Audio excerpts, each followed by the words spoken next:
Guys, welcome to my channel.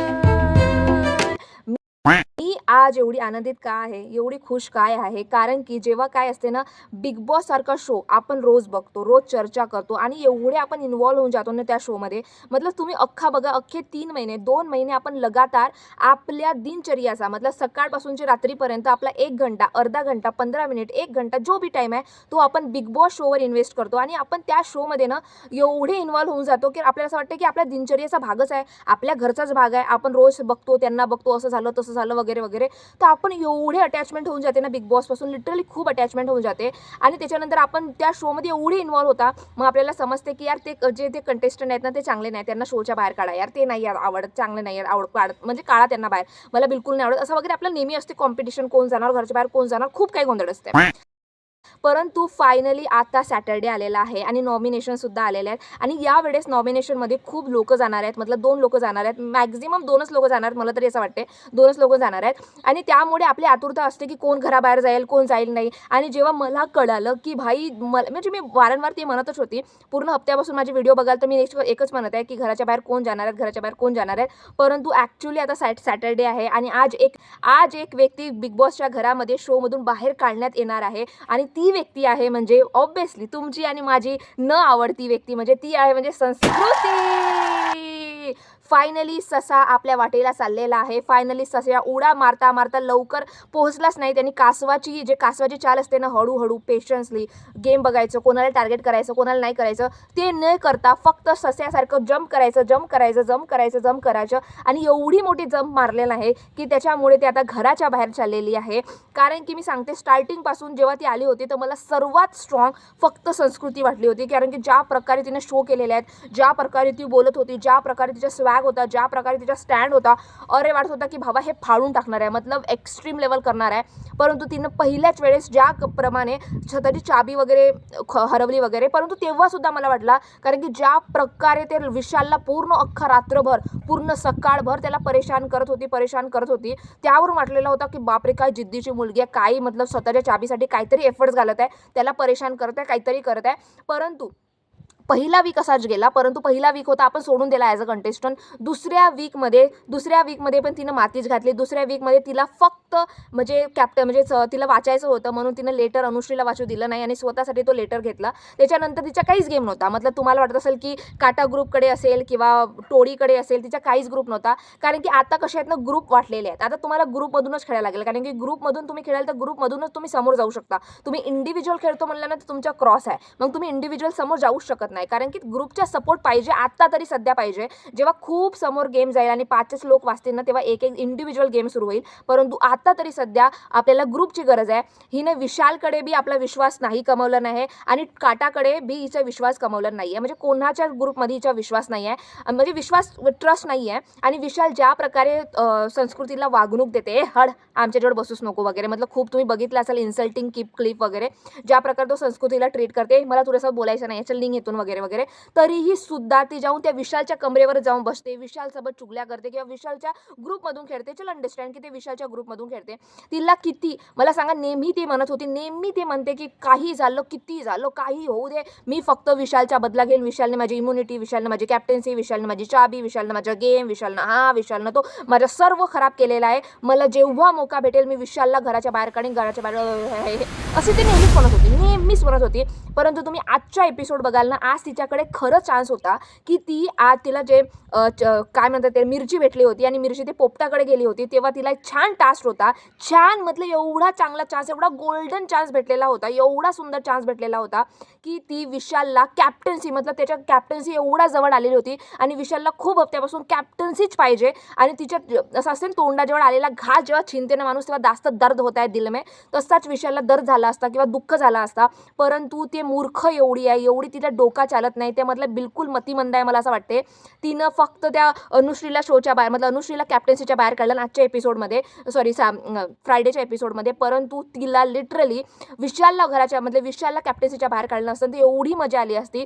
त्यावेळेस तरी वाटलं असतं की नाही ब्रो, हिनं स्वतःसाठी स्टँड घेतलं आणि स्वतःसाठी काहीतरी केलं.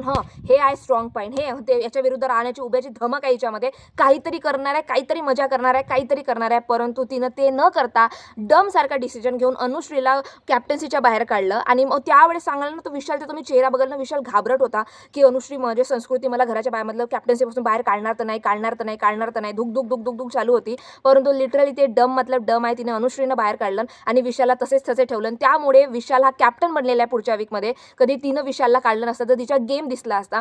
आणि दुसरीकडे ते फक्त एकाच मुलीसोबत म्हणजे जळत आहे, ती म्हणजे रेवा. कारण की रेवा आणि संस्कृती दोघ्या सोबत आलेल्या होत्या. परंतु तुम्ही संकेतच्या बघाल तर संकेतच्या गम ह्या दोघांपेक्षा अप आहे. तो चांगला गेम खेळते, त्याच्या विशालकडे त्याचा विश्वास आहे, टोळीकडून स्ट्रॉंग प्लेअर खेळत आहे तो, त्याचा त्याचा प्रवास चांगला आहे.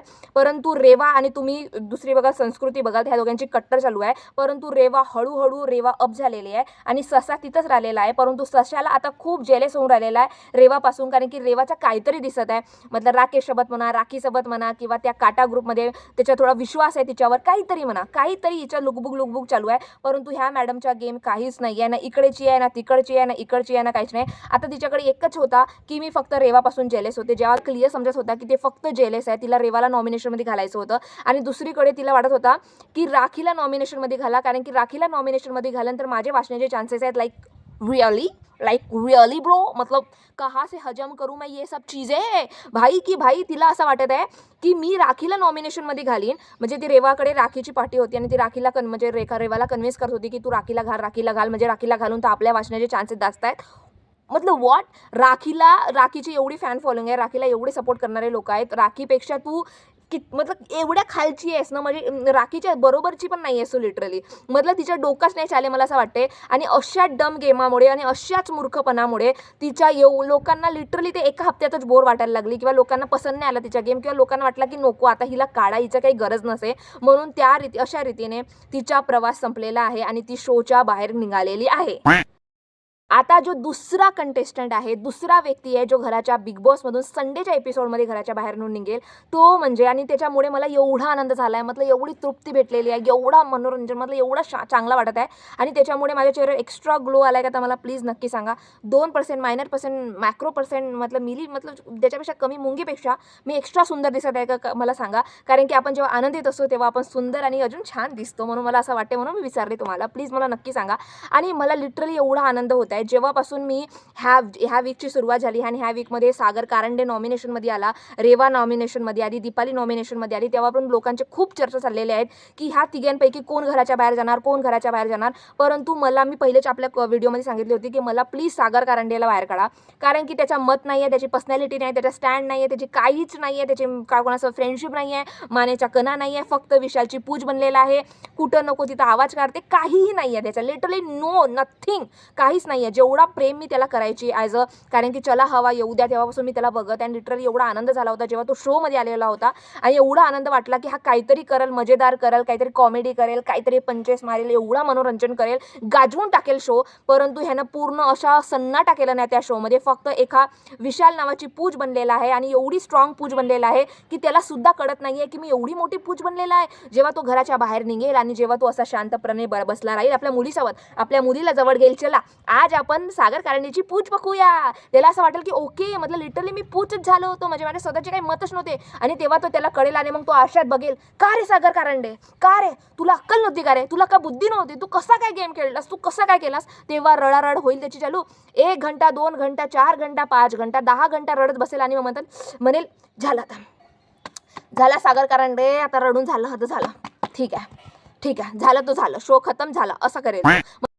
मतलब लिटरली मला असं वाटतं की जेव्हा तो घराच्या बाहेर निघेल आणि तेव्हा स्वतःचा शो बघेल ना, त्याला एवढा पस्तावा येईल की यार मी लिटरली खरं आहे, लोकांनी मला तर त्याला हा प्रश्न पडेल की यार लिटरली मला लोकांना आतापर्यंत घरामध्ये ठेवलं कसं. म्हणजे हा त्याला प्रश्न पडेल की यार लिटरली मी तर काही कामधंदा करत नव्हतो, मी काही गेम नव्हतं खेळत, माझ्या इथं मी इथं एक पूच बनवून राहिले होतो, मी आतापर्यंत शोमध्ये टिकलो कसा यार. येऊ दे, ह्या शोच्या जे प्रेक्षक आहेत त्यांनी मला फक्त त्या शोमुळे, मला ओळखतात मुळे, मला प्रेमामुळे फक्त मला सपोर्ट केला, त्यामुळे मी आत्तापर्यंत 10व्या आठवड्यापर्यंत शेवटपर्यंत वाचून राहिलो, नाहीतर माझा जो गेम आहे, माझ्या ज्या गोष्टी आहेत, जे प्रकारे मी खेळले आहो, ते तर मी 2 हप्तेसुद्धा त्या शोमध्ये राहणे डिझर्व करत नाही, असं त्याला तरी वाटेल.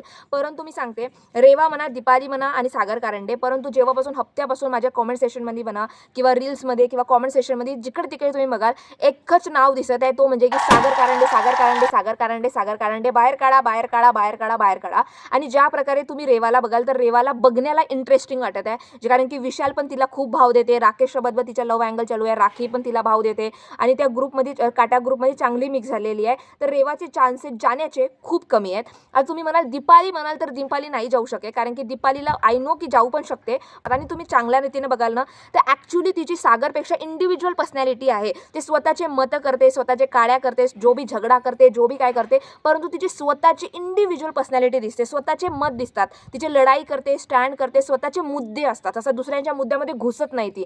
मतलब स्वतःची इंडिव्हिज्युअल पर्सनॅलिटी चांगली आहे. परंतु तुम्ही सागर कारंडेच्या बघाल, तो शोमध्ये असला नसला त्याचा काहीही फरक पडणार नाही, किंवा तो असो या नसो असो. म्हणून ह्या पूर्ण गोष्टीने मी तुम्हाला कन्फर्म सांगते, सागर कारंडे 10व्या हप्त्यामध्ये मराठी बिग बॉसमधून घराच्या बाहेर बाहेर बाहेर बाहेर लिहून घ्या.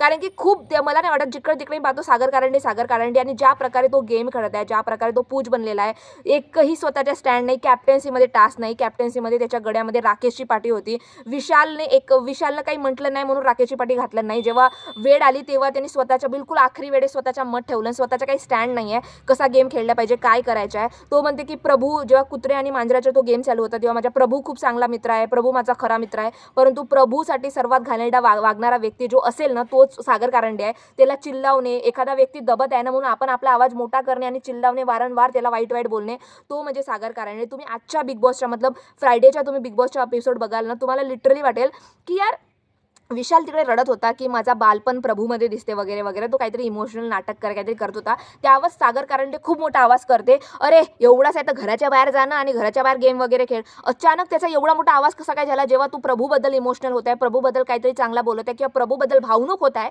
किंवा त्याला त्या मुवमेंटमध्ये वाटलं असेल की हा प्रभूला सेव्ह तर नाही करत आहे, प्रभूला कॅप्टन्सीमध्ये तर नाही ठेवत आहे, त्याला त्या भीतीमुळे त्याने स्वतःचा आवाज एवढा मोठा केला. अरे त्याला तुम्हाला काय गरज आहे, एवढा इमोशनची गरज काय, आता डिसिजन घे ना, डिसिजन घे. तुला कुठे काही फिरायला जायचं होतं, गोव्याला जायचं होतं, आता तुला सुट्टी होणारच आहे बिग बॉसच्या शोमधून, मग तू फिरायला जा, मग सुट्टीला जा. परंतु एक असताना खरा मित्र, एक बिग बॉस म्हणजे काय असते ना, पर्सनॅलिटी, खरा मित्र, स्टँड घेणे, काहीतरी मतलब स्वतःची पर्सनॅलिटी दाखवणे हाच गेम आहे. परंतु त्याची पर्सनॅलिटी नाही आहे, मित्र नाही आहेत, काही नाही आहे. फक्त तो त्या दीपालीला जडते, दीपाली समोर गेली का त्याचा फक्त जडते, जड जड जड जड कुठल्यासारखं जडते. प्रभूचा मित्र आहे म्हणून प्रभूलाच वाईट वाईट बोलते. विशालच्या सोबत आहो, विशालसोबत स्टँड ठेवतो, विशालला मी फ्लेवर करत आहो. तू त्या वीकपासून जेव्हापासून त्याला कॅप्टन बनलास, तेव्हा म्हणजे केव्हा किती वर्ष झाले तू कॅप्टन बनलास, तेव्हापासून त्या विशालला तू फेवरच करत आहेस, आणि तुझे फेवर खतमच नाही झाले आहे. मतलब स्वतःच्या मानेचा कणा लिटरली नाही आहे. आणि ह्याच रिझनमुळे मी सांगते, ह्याच खऱ्या रिझनमध्ये सागर कारंडे सुद्धा घराच्या बाहेर जाणार आहे. आणि हे 2 कंटेंडर आहेत, मतलब संस्कृती आणि सागर कारंडे, हे बिग बॉस शोच्या घरातून बाहेर जाणार आहेत. आणि हे जाती घरामध्ये असो या नसोत, ह्यांच्या गेल्याने आणि आल्याने काहीही फरक पडत नाही. ह्या कारणामुळे तुम्हाला तुमचे काय मत वाटते, किंवा मी जे बोलले तुम्हाला खरं वाटते, किंवा तुमचे इंडिव्हिज्युअल कोणाचे मत आहेत, किंवा तुम्हाला कोण वाटते गेल्या पाहिजेत म्हणून, मला नक्की प्लीज कॉमेंट सेक्शनमध्ये सांगा. आणि आपल्याला उद्या नाही तर परवा आपल्याला कळणारच येईल. परंतु मी कन्फर्म सांगते, 99% चान्सेस आहेत. संस्कृती तर कन्फर्म आहे, आणि 99.99% चान्सेस आहेत फक्त सागर कारंडे जाऊ शकते म्हणून. तुम्हाला काय वाटते प्लीज मला नक्की सांगा कॉमेंट सेक्शनमध्ये. आणि तुम्हाला माझा व्हिडिओ आवडला असेल तर please please please subscribe to my channel.